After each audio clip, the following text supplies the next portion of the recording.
This is my bro, Jomar. Jomar is in jail. This makes me very sad because I can no longer talk to him. For someone without a tattoo, Jomar is a real badass but with heart. The difference between brave and stupid is a matter of hindsight. Regret is the essence of unrealized redemption.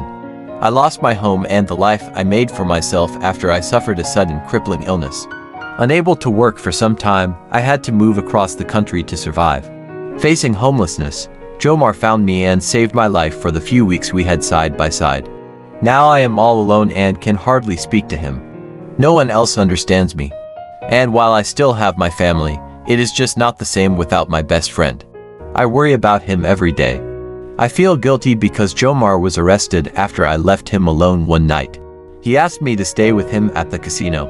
However, I had a family obligation that now seems trivial. If I had remained there, he would be safe now. Instead, Jomar is behind bars for what seems like an eternity on a mere suspicion of guilt. From spending hours all day to speaking 15 minutes on the phone in a month is like nothing. He is a great person to talk to and he likes to talk with everyone. Sometimes, I am too sick to even write to him. Jomar has been in jail since Christmas 22 with no one on the outside to let him know he is missed. As hard as it is for me without him, I want Jomar to know that other people also have a heart for those locked up and unable to post an inordinate bail on obscenely embellished charges. Jomar really is not bad as the outrageous claims against him imply. Like many young men, he suffers poor self-esteem and accepts a pittance in life as a result. He accepts what he is told is fair by authority figures to avoid conflict. The privileged in society use their positions of power to intimidate and assert a defamatory narrative about Jomar that is far from the man I know.